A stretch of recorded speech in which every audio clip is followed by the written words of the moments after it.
really have this big argument with my son, and maybe this needs to be a show in itself. But my man at Crystal Palace standing up.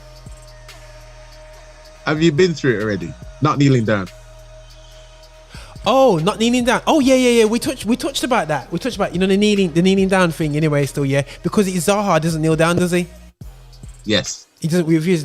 Because if I was on that same pitch, yeah, I'm sure I'd be kicking him 6 foot in the air in a tackle. Why do you feel like that, bro?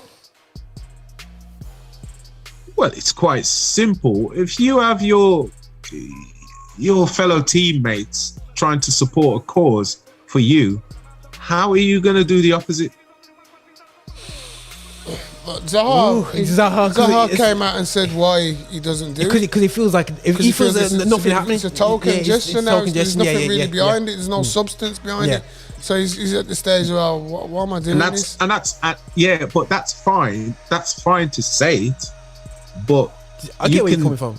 He's got the statue. He's got the status to say that. Anyway, but to not do what his fellow teammates are trying to do for him in front of them, I don't get it. I don't get that. For me, he could say that anyway. He doesn't have to do that. You know what? I see where you're coming from, but I'll go with Zaha in the sense of this. I'll say it's all very well. People are saying, take the knee, but how comes them same white footballers, when they hear the racial abuse, they're not telling me, come Raj, let's go off, we're going off. I don't see none of them doing that. But they're all taking the knee to support racism. But when the black geezer's being racially abused, you don't see Harry Kane saying, come on, Lucas, let's go, we're going off the pitch. Come on. You don't see, so why are you having to go with Zaha? And that's my argument. You understand what I'm saying? I hear where you're coming. So it's all very well saying everybody's doing the knee, we're taking the knee, but when push comes to shove, what's really going to pop off? Let me answer that.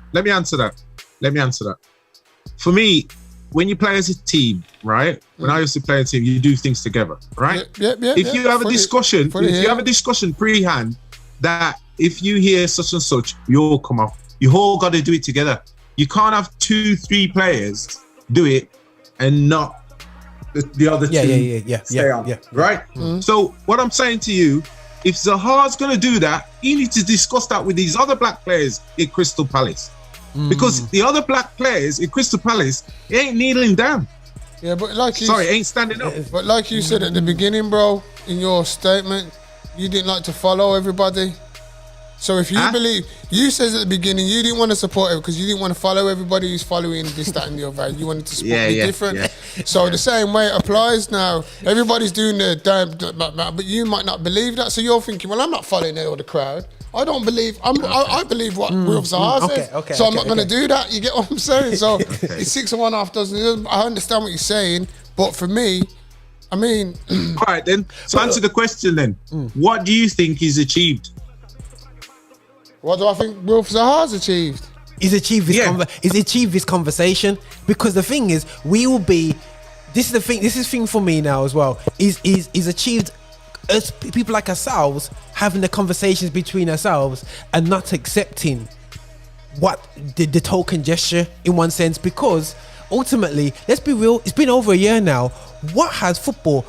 I went to Brenton, a police officer, and he said to me, the FA has done nothing in their laws to change, to quash down a racism. Nothing. You know what I'm saying? But yet, Brenton, the whole of the whole month, and fair play, do the thing with the wearing LGBTQAs and bragging about the whole situation, which is fine. Do your thing. You know what I'm saying? But the reality shows, when it comes to racial abuse on the pitch, I couldn't believe that a referee doesn't need to send nobody off if he sees it, because it's not in the laws of football in the UK. There's no drive towards it.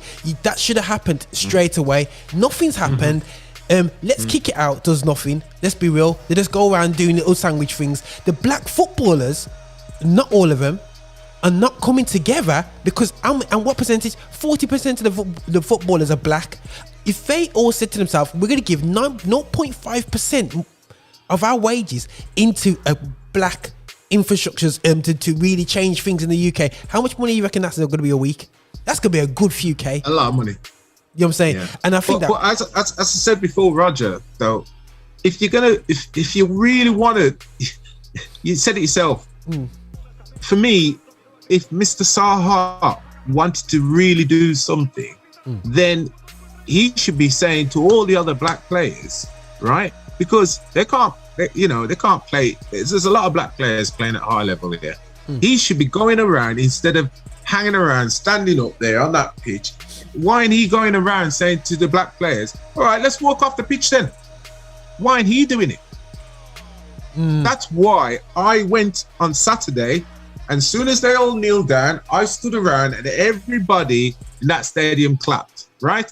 And you may not think it's anything, but to me, just like you say, we're having this conversation, that was a reminder to them, this is why we're doing it, and hey, what's it about? You know, it was just putting it in their head, right? Before they think about it, you know? So what I'm trying to say is, if Zaha just standing on his Todd like that, he's got the stage to do something. If he wants to, you know, don't just stand up there and say A, B, C. Go out there and do something then. Go and say to your fellow black men, stand up as well with me. Or tell the rest of them not to kneel down. But him on his own, don't say nothing to me. We don't know that he hasn't done that and got palmed off. But it says, you know, I'm not doing that. No, it ain't working. It ain't working then. Well, we're into it, bro. So you're on your own, fam. You know what I mean? Yeah. But it's an interesting point, and I think it really does raise the issue. And again, with Yorkshire happening, football's got to be, the FA's got to be careful, because I don't know if you watched the Brenton about Lance. He explained his story, and FA blatantly blanked him off as a referee, a black referee. He could have been refereeing with the top referees right now, and blatant got absolutely got to the levels. We got our cousin there who refs for years, and he will come out with Hector. You know what I'm saying? He will give us story after story. You know what I'm saying? You know, and when he's gonna come out, you know the story about Uriah already, don't you? There's more information, obviously, from where you're gritting your teeth. Me and Anthony might not know. We've heard ghost stories. Anthony, you know a story about Uriah already? What? When he got caught out, Shearer went to elbow Ian Taylor. That one? No. What happened? So I stood with Uriah Rennie, and he told me this story that because I asked him why did he send Alan Shearer off, and he said that he asked him to stop raising his elbows, and he went up and raised his elbow when he went into a header with Ian Taylor. And Alan Shearer says, "You can't send me off. I'm the England captain." That's what he said to him. And he goes, "Well, I'm sending you off because I've warned you already." Gave him a red card. So it just shows you how much power players have. And Uriah Rennie never refereed again in the Premiership after that. That's how much power England captains have. I bet never refereed again. I bet if it happened today, you know, and you already came out on a YouTube video like this, it'll go viral and fires would burn. He told me that in my face. Yes. What's your response to that, Anthony? Doesn't surprise me at all. Being honest. Yeah. Does not surprise me one little bit. Yeah, he said, "I'm the England captain. You cannot send me off." Yeah.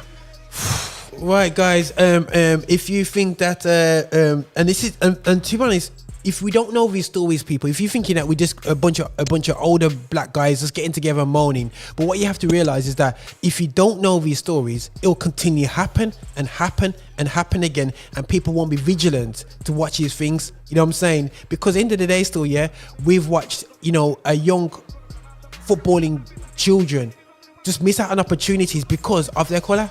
You know what I'm saying? You know what I mean? And it's just happening again and again. It's not about talent. It's about you're already on -10. Brenton, we went through this when we was younger. Why are we still at the same position, saying to our children, you have to work 3, 4 times, 5 times harder? It doesn't make no sense. You know what I'm saying? We got told by Grandpa, just keep quiet and keep moving in it. You know what I mean? Just keep quiet, be nice. How's that worked out for us? You know what I'm saying? We're saying the same thing to our children. It needs to stop, because the truth is the truth. You know what I'm saying? It needs to get out there. But